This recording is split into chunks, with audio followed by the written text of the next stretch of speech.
ating channel. Ito na naman ako, si Ruta G. Ang i-unbox natin today ay ang premium copy na Realme C17.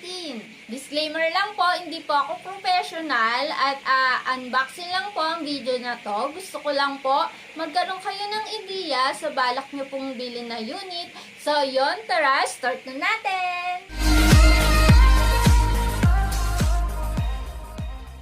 Ulit ko po, ito po ay premium copy, clone of Vietnam copy, so don't expect po na same sila ng original nating unit. Ito ang kanyang specs, dual camera. Meron na din siyang memory slots 4G LTE capable, dual SIM slot, 6.52 inches full screen display, 8MP dual pixel main camera, 8MP front facing camera, 4GB RAM, 32GB ROM, Android 10.0 version at built-in na yung battery niya. Ayun, open na natin ang box. Ito yung box yung sa harap. Ito yung sa gilid. At ito yung sa likod. Ayan ang mga nakalagay. Ayan. Sa kabilang gilid. At yung sa kanyang ibabang bahagi.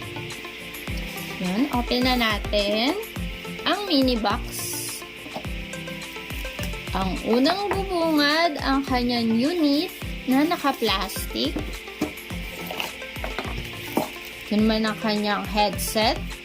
Ito yung kanyang charger at yung cord ng charger. Siyempre, angelic case. At sunod ang kanyang screen protector. Ayan. Yun. Wala nang laman ng mini box. Lagay na natin. Ayan. Yan. Ito yung unit. Buksan na natin. Ito yung kanyang harap.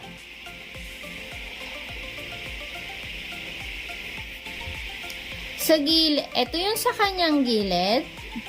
Sa gilid ng dito ang kanyang on and off button, tsaka ang kanyang volume. Sa likod, nandito yung kanyang camera and fingerprint scanner. Sa kabilang gilid, nandito yung kanyang SIM tray. Sa ilalim, nandito naman ang kanyang speaker at ang kanyang charger port. Ayan. Open na natin. Tanggalin na natin yung sticker.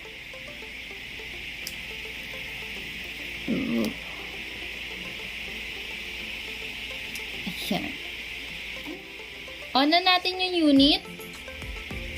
Pag open mo, ito yung lalabas, yung kanyang brand na Realme.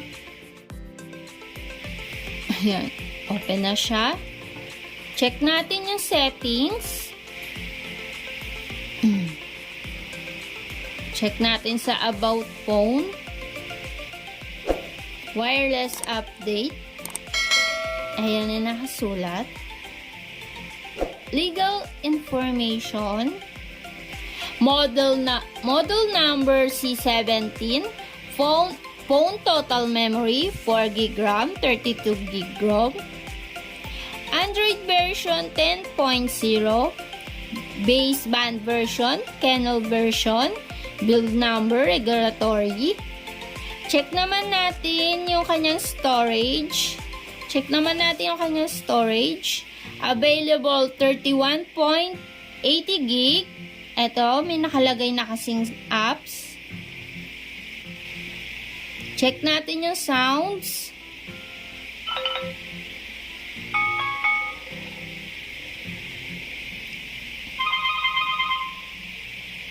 Okay.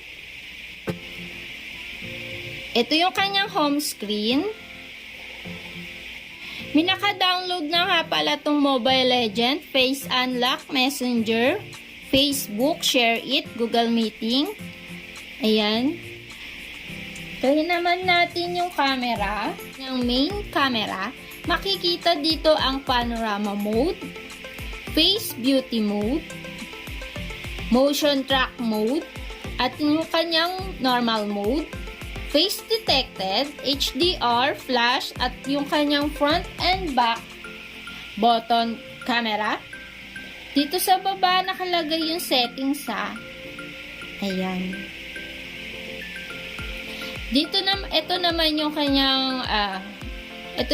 kanyang video tsaka pag-capture ng camera. Try naman natin yung Try naman natin yung selfie camera niya. Ayan, selfie camera. Sa selfie camera niya, makikita mo yung face beauty mode, tsaka yung normal mode. Yung smile detected, HDR, tsaka yung kanyang front and back button. Andito yung pag-capture, and then ito yung video. Sa baba yung settings. Ayan.